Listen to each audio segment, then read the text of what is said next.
two steel rails that infinitely stretch across continents, ribbons tying our cities together, moving things we need for our daily lives. Obviously, for a model railroad, you can't scale all of that down. It'd take a pretty big house to contain the entire Union Pacific Main Line. An HO scale Cascade Tunnel would be 400 feet long, and I would hate to clean the track in the middle. Since a full-on model railroad can't be completely scaled down, we as modelers can pick and choose things we want to include on our layouts, and use a bit of creative license to compress them to fit into a certain space. It's all about getting the feel and look of a place rather than, renting out an entire warehouse to set up your trains. Unless you're Pete Waterman, and he started his own record label to fund his model railroad ventures. But what if I told you there was a type of railroad that could be fully modeled, every feature, every mile of trackage, without using more than a few pieces of straight track and common household electronics? This is a model railroad, a complete end-to-end railroad transit system that you can build.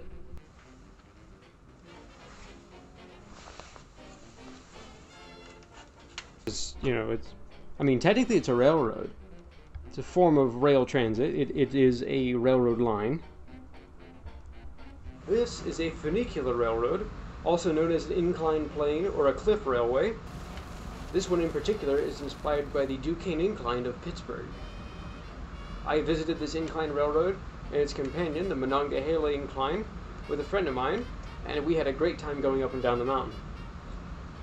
The Pittsburgh inclines are a great example of why anyone would build such a strange, specialized bit of railroad. If you look at Pittsburgh geographically, Pittsburgh became the industrial giant that it is because of its rivers.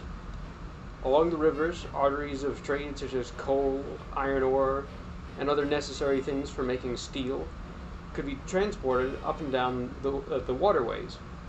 So because of that, most of the infrastructure for building things, such as Jones and Laughlin steel mills and U.S. Steel, Bethlehem Steel, were set up down towards the riverfront.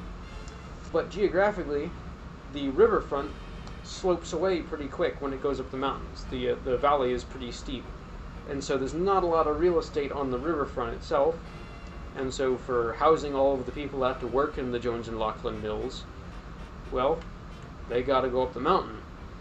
And the trouble with that is, if you have a steel mill worker who's worked for a few dollars a day, and he's been in a rolling mill for hours on end, he's going to have to climb up a long flight of stairs up this sheer cliff to get back home.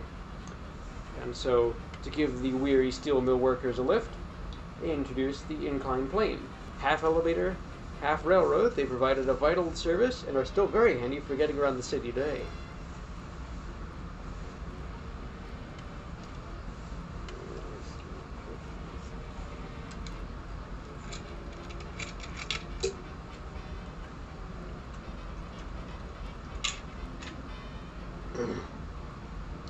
Dr. Pepper. What were we talking about? Oh.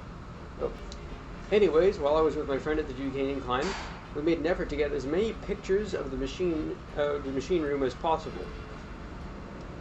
This model was made using a lot of inspiration from those real-world pictures, and the sort of principle is the same, just scaled down. Originally, when the Duquesne Incline was constructed in 1877, like most other machinery of the day, it used a stationary steam engine at the top of the incline. Later, in 1935, it upgraded to electric traction, using electric motors to spin the cables and run the winches. So this model works just like the real inclines, but it's made using entirely spare parts and things that I had on hand. The railroad works using a very strong cable, and the cable is attached to both of the cars. So you see here, when this cable winds up, the other cable unwinds, and then vice versa. At the top of the incline, there is a pulley wheel that is powered by the electric motors, and that pulley, and you can see on the two little yellow pins here, goes between the two tracks, and as it winds one of the cars up, the other car unwinds and goes back down. And just like the real thing, because the cars weigh about the same, the motor is only having to move the difference in the weight between the two cars.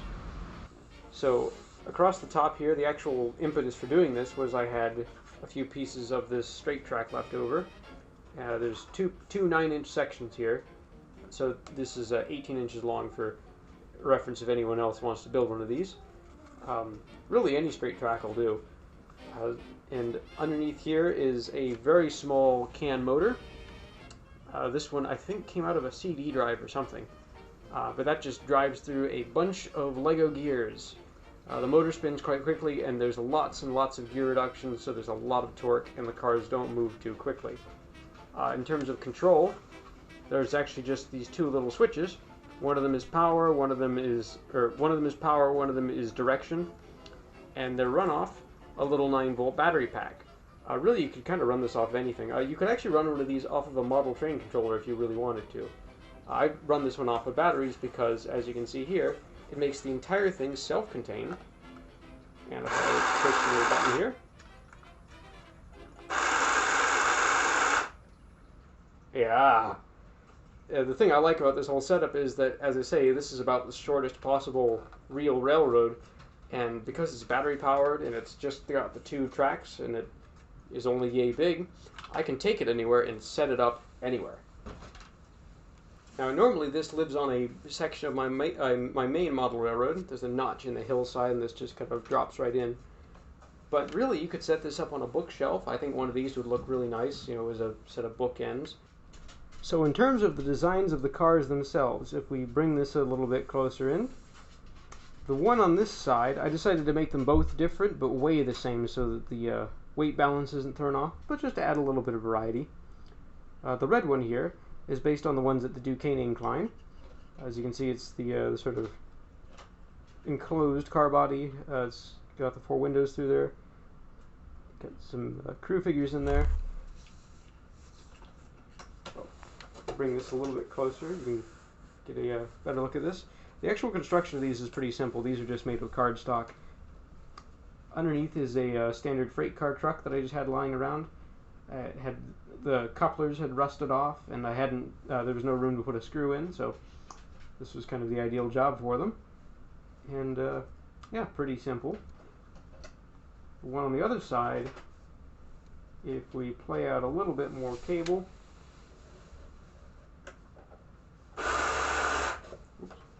Derailed a little bit there. This one is a bit more freelanced. It's inspired by the Angel's Flight Railway cars, but on a much shorter wheelbase. Open-sided. This is sort of your fair weather car. Of course, on a railway like this, it kind of doesn't matter which, if they're different, because on the real thing, it takes 2 minutes for the cars to reach from one end to the other. On this, it takes about 2 seconds, and so in theory, any passenger that would desire one or the other doesn't have to wait too long. I'd imagine that this would be fun in Pittsburgh in the middle of winter. But anyways, one important thing for setting one of these up is making sure that they pass at exactly the middle. This is a nice way of being able to gauge how long the string needs to be. I sort of did it kind of by eye, lining up the string so that the cars stopped here. If you need to make it shorter, one thing you can also do is loop the cable around the pulley a few more times. That should help tighten it up and also give you a better grip on the pulley.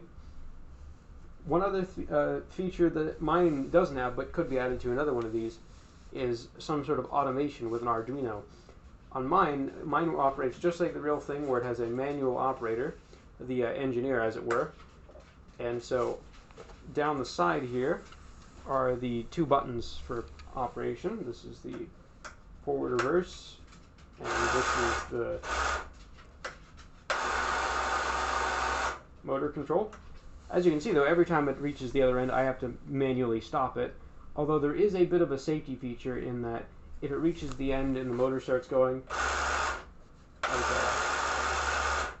you'll see that these little stops catch it, and the pulley keeps spinning and the cable just kind of slips. So that prevents anything truly unfortunate from happening, although it will wear out the string eventually.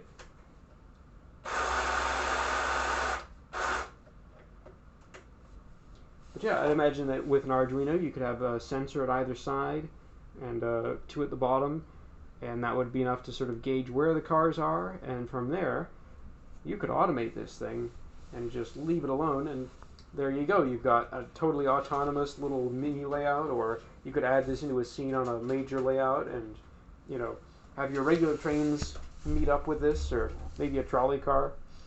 In fact, the real Duquesne Incline passes over the mainline railroad down the middle here, and there's just enough height clearance that it could work on one of these. So that's a layout idea for you.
I hope this has been pleasant. I've been wanting to make more short video essays for some time. This has been sort of an experiment, and there ought to be more of these to come, with the topics ranging from sci-fi things I find interesting, models that I've built, how I do things, animation work, artwork, pre-production and things on stuff I'm working on. If you like this video, I'd love your support on some of my cartoon short films, which should be coming up on the end card. Bye for now.